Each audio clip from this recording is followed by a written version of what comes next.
How's it going, guys? My name's Wilson. Every NBA team will always have one player who the diehard fan base will always remember and cherish. It doesn't necessarily mean they're the best player on the franchise, but the most recognized by what they did and what they accomplished. Just like in the NFL, Peyton Manning for the Colts and Tom Brady for the Patriots, they will always be the face of those franchises. With that said, here are the most iconic NBA players from every franchise. Starting in alphabetical order with the Atlanta Hawks, Dominique Wilkins, who spent his first 11 and a half seasons with Atlanta. Although he's not the best Hawk all time, that belongs to Bob Pettit, who played for the Milwaukee Hawks and St. Louis Hawks way back before the franchise relocated to Atlanta in the 1968-69 season. Although Wilkins was never able to lead his team past the second round, the human highlight film was amazing to watch with his jaw-dropping dunks, insane windmills, posterizing guys, and his performances in multiple dunk contests. Wilkins captured the hearts of many Hawks fans and even has his own statue hanging outside of State Farm Arena. The Boston Celtics, Bill Russell, who was the leader of the Celtics dynasty in the 60s, will always be one of the most iconic players in all of sports. The greatest champion, winning 11 titles in 13 years, something that will never be done again.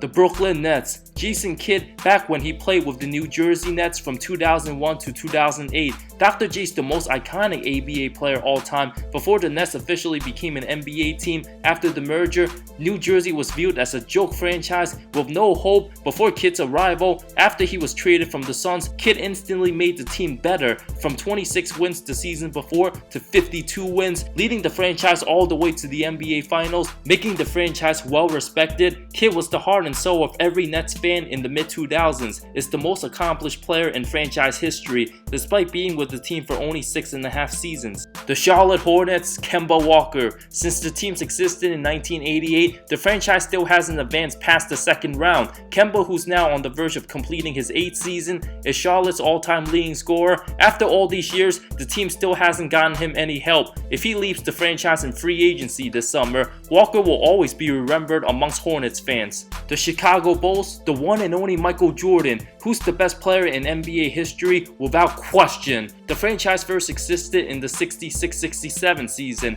and reached the conference finals in 74 and 75, but Jordan took the NBA to new heights, winning 6 championships all in the 90s and dominated his era unlike any other. There might never be another player in NBA history better than MJ. The Cleveland Cavaliers, LeBron James, who will always be their king. Being from Akron, James played 11 seasons for the Cavs, leaving many fans with mixed emotions the first time he left, but came back, took care of some unfinished business, being able to bring the city their first NBA title, arguably the best moment in Cleveland history. LeBron's legacy will always be cherished and will always be the face of the Cavaliers franchise. The Dallas Mavericks, Dirk Nowitzki, as loyal as any all-time great there is, on the verge of completing his 21st season, most with a single team in NBA history, Dirk faced many tough times and disappointments in the early part of his career, constantly being eliminated in the postseason throughout the 2000s, but overcame adversity, proved doubters wrong, having one of the most impressive and unthinkable playoff runs in 2011, leading the franchise to their first championship. Dirk's one of the most respected and well-liked players in the game. The Denver Nuggets, Alex English. I'm sure many of you would say Carmelo Anthony, but English was just as good, played more seasons in Denver, making the All-Star game 8 times with the franchise, was just as good a scorer Melo was. Actually scored the most total points in the 80s era, all with the Mile High. Led the franchise to 8 playoff appearances, will be more remembered in the Denver Nuggets history books than Carmelo, unless Nikola Jokic stays a long time with the franchise throughout the next decade. The Detroit Pistons, Isaiah Thomas, the best player and leader on that bad boy Pistons team. Prior to Thomas entering the league, the franchise only won 16 and 21 games the previous 2 seasons. The 6'1" point guard immediately made the franchise relevant, teaming him with tough physical players who always had his back. The captain of the bad boy Pistons was memorable for his amazing playoff performances in the 80s before winning 2 titles in 1989 and 90. The Golden State Warriors, Stephen Curry. Despite still never winning a Finals MVP, Curry's rise to superstardom was life-changing in the NBA. Responsible for changing how the game's being played, Curry will go down as one of the most iconic players in NBA history. It's the heart and soul of the modern Golden State team. Draining threes from 40 feet, he truly revolutionized the game at all levels. Also has 2 MVPs and 3 titles at 31 years old. His storybook career will continue to add up. The Houston Rockets, Hakeem Olajuwon. Without a doubt the best player in Rockets history, the Dream was selected first overall in the '84 draft. Nobody ever criticized the team for selecting him over Michael Jordan since the Dream was that good. As good as James Harden is, Hakeem was clearly better, won 2 championships in his 17 seasons with the franchise, destroyed every star player who stood in his way in '94 and '95, having one of the most impressive playoff runs by any individual in '95, the best shot blocker in NBA history, and arguably the best defensive anchor the game has ever seen. The Indiana Pacers, Reggie Miller. Despite never winning a championship, Miller spent all 18 seasons with the franchise, had many memorable clutch moments, known for destroying the Knicks throughout his career, only missed the playoffs twice, made 6 total Eastern Conference Finals appearances, and an NBA Finals appearance once in 2000. The LA Clippers, Blake Griffin. Even though CP3 was the better player, he played for New Orleans before being traded to LA. Despite never making the conference finals, Griffin bursted onto the scene, shocking everybody. Having one of the most dominant rookie seasons in the modern day era, his size, strength, and athleticism combined with his court vision made him one of the most unique and fascinating players to watch. Was the reason behind why the Clippers were called Lob City. The LA Lakers, I go with Magic Johnson based on iconic fame and style of game. Was an instant impact ever since stepping foot into the league, was Mr. Showtime and can't miss television with his incredible passing as the leader of the '80s Lakers teams who won 5 championships. He's not the best Laker all time in my opinion, but definitely most iconic since he came before Kobe. Magic's the main reason why LA's one of the best franchises in all of sports. He was indeed Mr. Hollywood, and the Lakers wouldn't be as well known if it wasn't for Magic. The Memphis Grizzlies, Marc Gasol, who spent his first 11.5 seasons with the franchise, was the face of the grit and grind era. Although Mike Conley's been with the team for a longer time, Gasol was the best player for the franchise throughout the 2010s decade, made 3 trips to the All-Star game, won Defensive Player of the Year in 2013, will get his number 33 jersey retired from the franchise one day. The Miami Heat, Dwyane Wade, who will finish his career this season with the Heat. D-Wade will always be adored and beloved by Heat fans, brought the city 3 championships, and one of the best shooting guards in NBA history. The Milwaukee Bucks, Kareem Abdul-Jabbar, who won 3 MVPs with the franchise, won a championship his second season with the team in 1971, averaged over 30 points, 15 rebounds in 6 seasons with Milwaukee. Unless Giannis stays with the franchise long term and wins multiple championships with the Bucks, Kareem's still number 1. The Minnesota Timberwolves, Kevin Garnett, who spent his first 12 seasons with the franchise. The big ticket was the face of the Wolves throughout the early to mid 2000s. Throughout the team's first 5 seasons before KG's arrival, the team never won more than 29 regular season games. Garnett was one of the best players in the league, won MVP in 2004, and largely responsible for leading the franchise to their first ever conference finals appearance in 2004. The New Orleans Pelicans, I go with CP3 slightly over Anthony Davis. It's unfortunate there's not much hope for the franchise.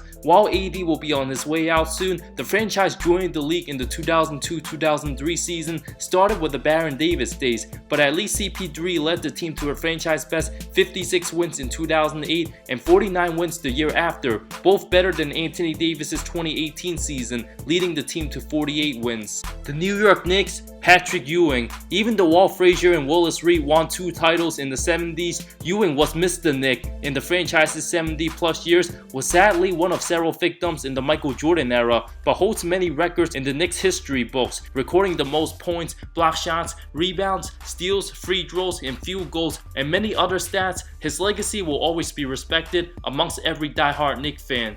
The Oklahoma City Thunder, Russell Westbrook, who I can see spending his whole career with the team, has played longer than Kevin Durant with the franchise. While he might never win a title, Russ will always be remembered for his tenacity and toughness, plays with 110% effort every night, averaged a triple-double for the 3rd straight season. He'll always be an NBA icon many years down the line. The Orlando Magic, Shaquille O'Neal. Nobody had a greater impact for the Magic than Shaq did. His numbers and dominance speak for itself, was an instant impact after being drafted, led his team to the finals in only his 3rd season. Orlando Shaq is also way better than Orlando Dwight. The Philadelphia 76ers, Julius Erving, who I had over Wilt Chamberlain and Allen Iverson. Dr. J was always much-watched television with his incredible dunks and amazing finishes. Julius was way ahead of his time, playing above the rim, led the franchise to 4 finals appearances, won MVP in 1981, and officially became an NBA champion in 1983. What Dr. J meant to the NBA in the 70s and 80s is similar to what Steph Curry's meant to the league today.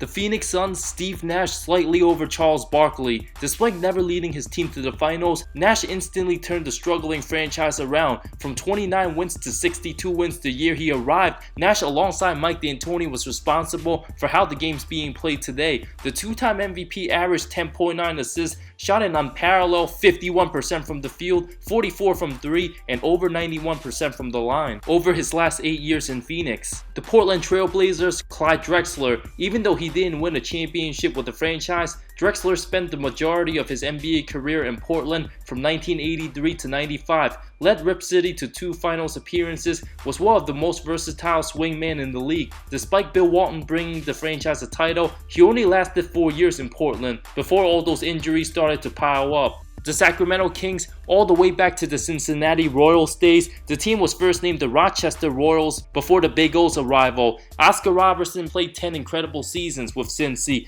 became the first player in NBA history to average a triple-double, had 6 seasons of averaging 30-plus points, 3 seasons grabbing 10-plus rebounds, 4 with 10-plus assists, a true icon, having skills way before his time. The San Antonio Spurs, Tim Duncan, who made the playoffs every season of his career. The franchise made their best decision after David Robinson's injury by tanking from a 20-win season to a 56-win season. After they selected Duncan first overall, the big fundamental would end up winning 5 titles, 3 finals MVPs, and 2 regular season MVPs. The Toronto Raptors, Vince Carter, perhaps the best in-game dunker the game has ever seen. Carter had an impact right away with Toronto, winning Rookie of the Year, shocked the world, putting on a clinic in the 2000 dunk contest. Half man, half amazing was one of the most exciting guards to watch in the 2000s, averaged 23.4 points, making 6 All-Star teams with the franchise. The Utah Jazz, Karl Malone, who played 18 seasons with the team, made the playoffs every season of his career. The mailman always went to work, never missed more than 2 games in any season with Salt Lake, put up 25.4 points, 10.2 rebounds with the Jazz,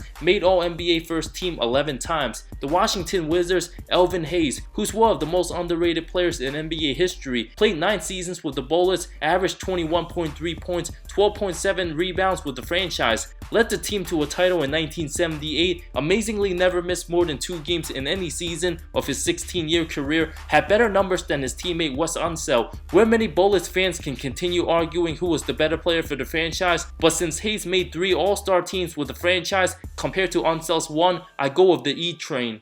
Those were the most iconic players from every NBA franchise. Even though they might not be the best, one can argue Anthony Davis is better for New Orleans than Chris Paul, or Kobe's a better Laker than Magic Johnson, and rightfully so. But since CP3 and Magic came before those guys for their teams, that's why they're the most iconic player for those franchises. Thank you so much for watching this video. I talk NBA comparisons, amazing storylines, NBA history, and anything basketball that will interest you. If you love the NBA, subscribe for more content, more great stuff coming soon. I love all of you. See you next time.